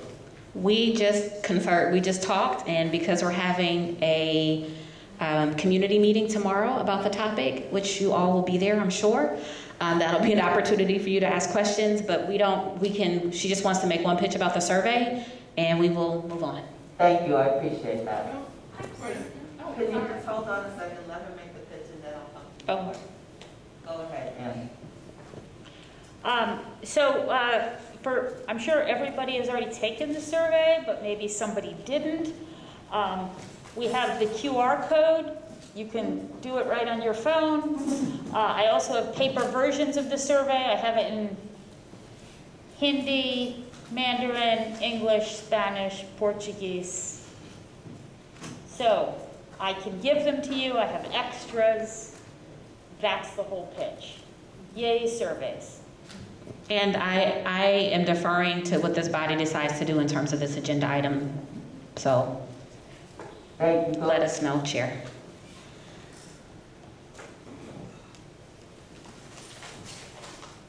I'd like to hear a more in-depth update because I know we just got the notice about the event yesterday. I know I can't go. I know not other people might have already had set plans. And so I think while we're here, this should take priority as for our body. So let's, again, I'll just make the point that we did get a very in-depth report about the CCRP at the last task force meeting. But if folks want to go ahead, it just means that it's most likely that we're not going to be able to address anything related to the community summit, which, according to the last meeting, was planned for June 3rd. It'll just take us a few minutes for that. That's short. Is my brief. We've got our good meeting. We got plans. And you want to go ahead and give a more in-depth update? Okay, so Ann and I are going to tag team. I think we're waiting for the PowerPoint. You want to sit here? To load. So we're here to provide an update on Community Crisis Response Program, and it's with Urban Strategies. And I am the main staff liaison around this work, so we can really quickly go through the slide deck. Next slide. Next. Yeah, let's not deal with who Urban Strategies is. We've said it before. Next slide. A lot of the questions that we tend to get when we're trying to find out, people want to know very, very specifically elements of the program that Richmond is going to adopt. Our job and the next thing that we're going to provide City Council is a report based on our research and community engagement. It's not going to say there should be 2 shifts, these are the times of the shifts. It's going to say this is what we learned from the community, this is what we learned in terms of resources, this is what we know about alternative emergency responses and various approaches. These are the considerations for you. I get questions like, well, where is it going to be located? It's not going to be in the report. That's going to go to council now at the beginning of June. But we're going to say these are some of the considerations that other cities have utilized. These things have worked well. This is what you want to do. Okay, so it's just not going to have some of the very, very specific questions that I get. What I do hear from the city, from the task force, and most of the people that we hear from, is that Richmond is interested in teams of people who are not licensed clinicians, but are well-trained community members and an EMT who can respond to low-level calls and a broad range of low-level calls. Basically, the goal, somebody asked me recently, well, where do you envision it in 10 years? And the goal at that point is that you have a dispatch system that's very comfortable saying, if this call doesn't require a badge and a gun, then maybe community responders is a better approach. They can de-escalate, they can take the time, they can help people with resources if that's something that people are interested in. So that's basically what you're going to be seeing in the report to the City Council. So we have been surveying, we've been meeting with stakeholders, we've been meeting with community members in a broad range of situations, and really just trying to understand what people's experiences are engaging with emergency services now, what people's experiences are of crises. What kinds of crises do people experience where they say, I need some kind of help with this situation? And what kind of community and other resources people have identified over time to help them with crisis. And the last question that we've had for community is, what is it that you want to see for an emergency response for CCRP? We've been doing a lot of research, talking to stakeholders about the types of things that are listed here, what the assets are within the community, etc. We've talked to police, we've talked to fire, we've talked to dispatch, along with many other stakeholders. We have largely done a literature review. We have just recently gotten the matrix report, and that will be certainly reflected in the report that we provide to council. We've looked at all of the task force documents to this point. There was a lot of research done by the task force and a lot of deep work and deep thinking. And we've looked at a lot of the old, well, not that old, but other reports and such that have been written in terms of community needs, etc. Had lots of meetings. Next. The survey, as I mentioned before this quickie presentation, is open. We hope everybody will take it. I've got the QR code if you haven't. It's a great thing to do during a meeting. It only takes about 5 minutes. And we're just really trying to get as many people to do the survey, and the results of the survey and some analysis will also be in the report to council. And there are community forums. One is on Zoom, one is in person, and we please encourage other people to come. So we're going to have a report, and we're going to do all of those things.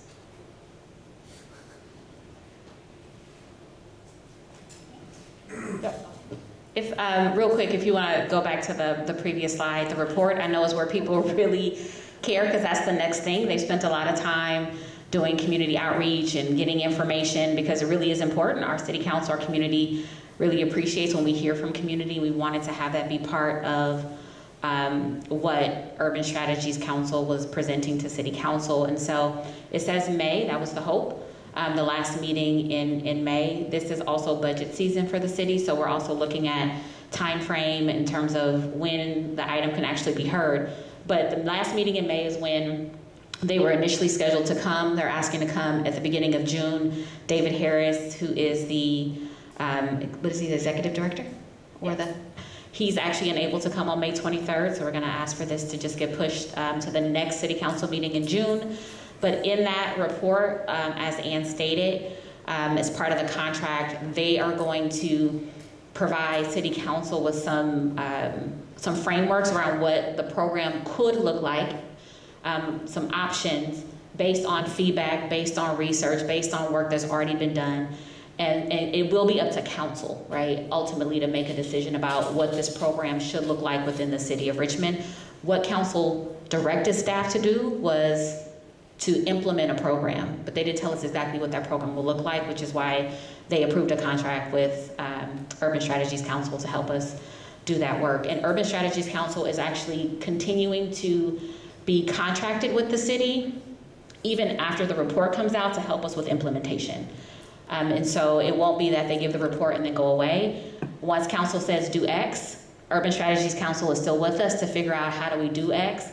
What do job descriptions look like? They've already started to work on some of that, so we're collecting some of that information, protocols. If you could go to the next slide, here are some considerations that we're thinking about in terms of county integration. Where does it sit? What does staffing look like? What does the program structure look like? These are all things that we have heard or questions that Urban Strategies Council will help us figure out, but in the report, all of these things won't be figured out because we don't know what council wants to do. So I just want you all to know it's not, they submit us a report and we're done. They're continuing to work with us. I'll also have on board an intern that is is getting her master's in social work from UC Berkeley, who's really interested in helping us with this project. She'll start at the beginning of next school year. It'll be her second year. And so just already lining up help to make sure implementation this program can be implemented as quickly as possible. I think that's our last slide. Thank you. Questions? Max? Thank you so much. We also have this in our deck and agenda, so really appreciate that. The one piece that I was wondering about was the funding, because I know that this isn't going to be enough. will the report include funding? How to fund this? It will look at issues of sustainability and funding alternatives. You know, it's all over the place in terms of what programs do. Some programs have chosen not to try to get, you know, Medicare reimbursement because of the restrictions that are put on a program in order to do that. And so, I mean, you know, the considerations for funding and for sustainability will be in the report, yes. And just to add to that, I think depending on the Urban Strategies Council will lay out some different options, and I think depending on what council decides will help determine what it will cost for us to implement. So as an example, if they say, if council says we want to have it be an in-house City of Richmond program when we want 20 staff because we want it 24/7, then we need to cost that out. If council says, you know, we think that we can partner with a nonprofit and just hire one city staff person, we have to cost that out, right? So it just depends on what final determination City Council makes, and then Urban Strategies Council will help us cost it out with the help of, if it's city staff or HR, you know, to look at classifications, which may or may not exist right now. So that's another piece.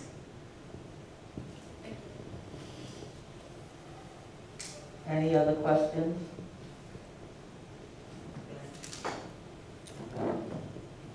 Thank you. In the report, is it going to address the potential redundancies between the CCRP and the County A3 program? And I guess maybe I should back up. Is the task force going to see this report prior to council, or is this just going to go direct? And Shonda's shaking her head now, so answers my question on that. But no, I'm curious about the redundancies between the county program and CCRP, if the report will address that. Because obviously there's going to be competition. I mean, County A3 is having a hard time staffing positions, and I think anecdotally that's an issue. Also, you know, if a response is escalated, I mean, I'm assuming those conversations have happened in the police department. I know it's not initially an issue to, you know, not 5150 anyone, you know, involuntary hospitalization, but what will the report address what to do if that need arises? And then how will the call kind of be made will the report also address the call and how to address, you know, to use things that have already been paid for or potentially utilize like A3 as opposed to this response?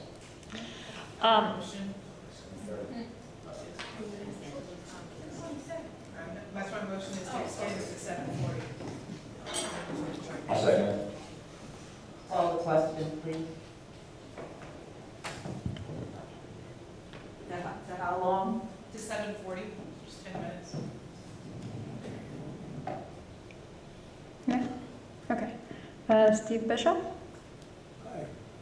Helen Burks? Aye. Marisol Cantu? Aye. Liz Chacon? No. All right, Don Gosney? Aye. Kristen Killian-Lopez? Yes. Armand Lee? Yes. Leah Murray? Yes. Marcus Injasing? Yes.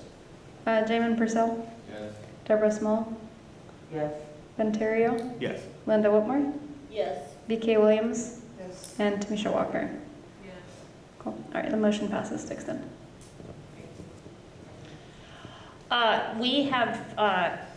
We've been in touch with A3. It's a little challenging because A3 is not a fully developed program in terms of what it is that they are or not doing, but we've had those conversations. And what is very, very clear is there are many situations in the city of Richmond that do not fall within the parameter of A3. You'll also have times until A3 is fully formed when A3 is just not available, if it's outside of their hours or whatever. I do not see it as a competition. I think that there is plenty of work. A3 has said they never really intend to expand beyond mental health calls. And A3 is the answer to your question about what do you do when somebody does need to be involuntarily hospitalized. Because that's the advantage of having that county program. You can maintain a voluntary program that does not do involuntary hospitalizations. I'll also tell you that when your team is in place, they will often take something that might otherwise be an involuntary hospitalization and person will elect voluntarily. They'll say, yeah, I really do need to go and I'm going to go with you, because they understand what's going to happen if the voluntary team walks away. So there is plenty to do. That's the opinion of the police and really everybody that we've talked to, and I think that it's going to end up working very easily with A3. I don't think that it's going to be a competition. I don't even really think it's going to be a competition in terms of employment, because Antioch just staffed up a team, and they did it fairly easily. What they did is they paid for a very, very challenging job. And that's going to assure the sustainability and the stabilization and the stability of the teams.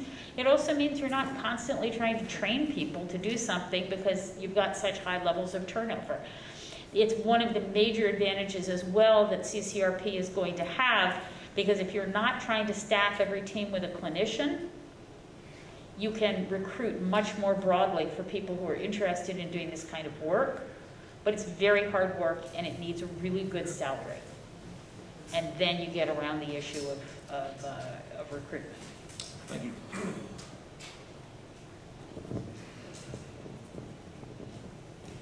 I'll be quick. I'm just concerned about the late notice for the community forum and what kind of turnout that might lead to, especially since community engagement has been such a big part of the work. So could you speak to that?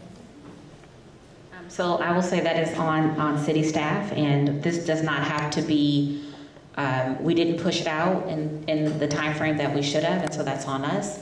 And that is usually not what we do. So I apologize for that. We usually are better about pushing it out sooner. So this does not, even though we're having one on Thursday and one on Monday, it doesn't have to be the last time that we have a community forum.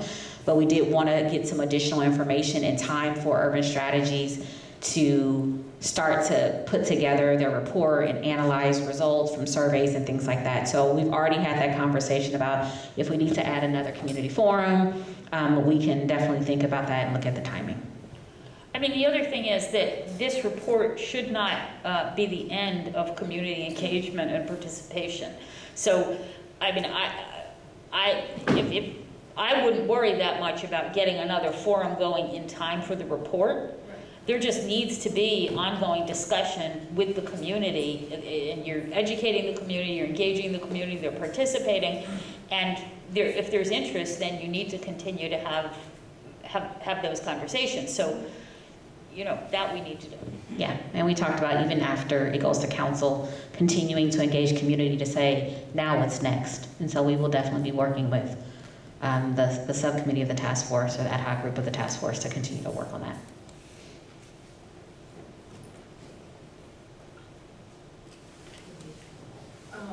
I'll be quick about this. I know there was a question about will a report come to this body before it goes to council, and the answer was no.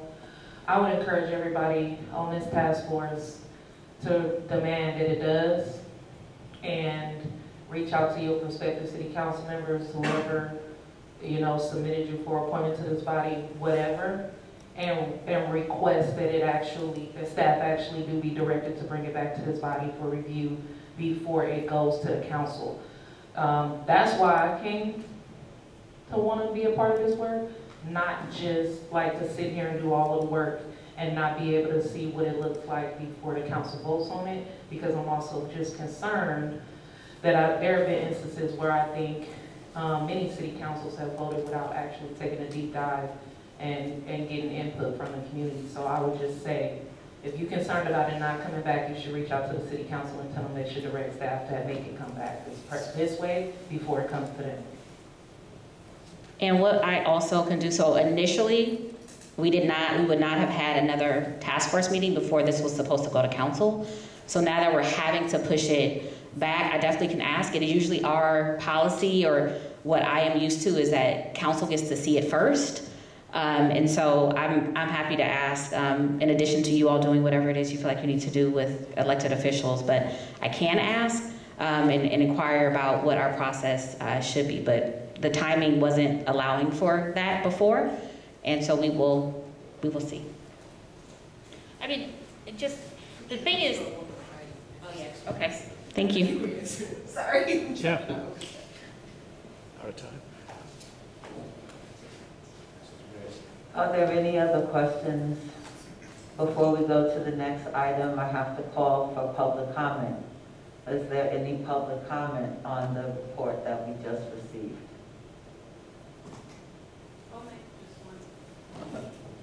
Pass the mic to President Lee.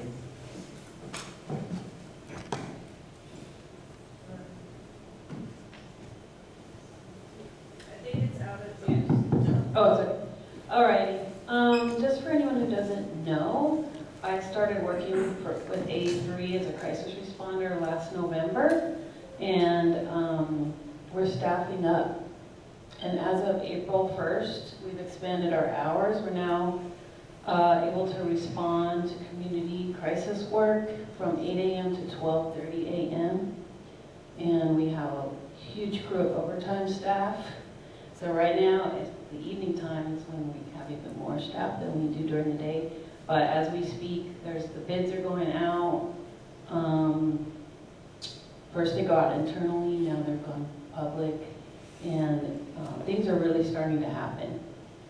And as of April 1st, we're no longer the original mobile crisis of the county. We're A3 Miles Hall. So it's all happening. It's very exciting. And myself, BK, and Steve met with Ann this week. So that was a really good meeting. And it's just really nice to be part of this task force and be at A3 because I can do even better at doing this work. So thank you. Thank you, Kristen. Any other public comments or questions related to the CCRP? I don't see any. Then we can go to the next item, which is to receive update from the Community Planning Subgroup and discuss and approve any recommended changes to the summit. I'm going to talk fast. We have a location. It is the beautiful Dr. Martin Luther King Jr. Elementary School that I also work at during the day, so I'm biased, but it's beautiful and it's fairly central as far as just for people to find a way there. There's public transportation that gets really close to it. The bus stops at the park right across from Kennedy. Our program is slated to begin at 9:30 with an introductory discussion. We then will go into a first round of breakouts. We have 5 rooms of breakout rooms. We will be typing up this information and sending a download of this to staff to send to everyone. We're also working on a draft flyer now that we have our location. That was the biggest piece, especially moving without budget. So, one round of breakouts. We have a total of 4 rounds of breakouts, so people will get a chance to go to at least 4 of the groups. They might choose to split time between during one of the sessions. We have a break for lunch, and then we have a closing. So the entire program from beginning to end, 9:30 to 2.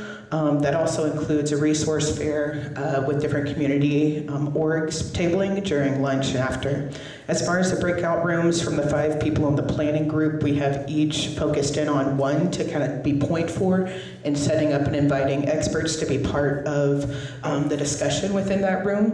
But this is designed as a forum, so it's not they're sitting and getting a presentation for the bulk of it. It's a brief sharing, making sure we have experts in the room who can answer questions along the area as well, and then a structured conversation. So myself, I'm the point for harm reduction and overdose prevention. Randy is for traffic safety. Armand is for youth safety and employment. Jamin is for police procedure and practices. And Linda, now BK, is for poverty reduction strategies. With that, we will be sending asks to see if there are any task force members who can come be in each of those rooms as a second, basically someone to help with the note-taking and making sure that everything goes smoothly so that the person who's point can kind of handle other things as far as like the flow of conversation in the room and really act in a facilitator capacity. We are sending out invitations to orgs. We will ask if there's information of connections you would like to make sure that we make to have people in there and the information that we're submitting to the group. We are excited.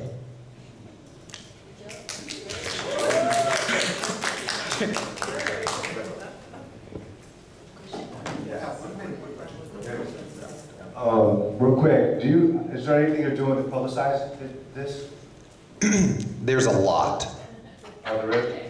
Well, yeah, so our, sorry, go ahead. We have an Eventbrite that we're creating, we have flyers that we're drafting, we have a digital form that people can be able to fill out to be able to get information, and we will be advocating to the neighborhood councils and to KQED, as well as trying to push it through our vast networks of social medias. Cool. I was just saying, because I actually spoke to 2 different people I know. What? That's it? I know two people at KPFA and also for East Bay Express that write stories, man. We would love it. If you want me to, would it be helpful for me to Yes. get in contact with these people? Because they're very excited about it and they said they would Absolutely. publicize it as well. If you could tell us what actually they would like, we can provide it. Okay, yes, exactly. Information and everything. That's what I'm asking. So that would be helpful. Let me know. That'd be really helpful. And in fact, actually, everybody in this room, if you have somebody that you know who can help sponsor this event, whether it be a community organization, whether it be RPD, whether it be anybody that you know, we do not have a budget, to be clear. And so we do want to provide lunch, though, because we believe that that's one of the best ways to be able to attract people in. So if you have any person with some loose change, please throw it our way. We want to make sure that this is going to be the best event possible. And as well, if you have any suggestions, we've already been starting to reach out to experts, but if people have suggestions that perhaps we have not been able to reach to, we are open. This is a collaborative effort. End. 41, meeting is adjourned.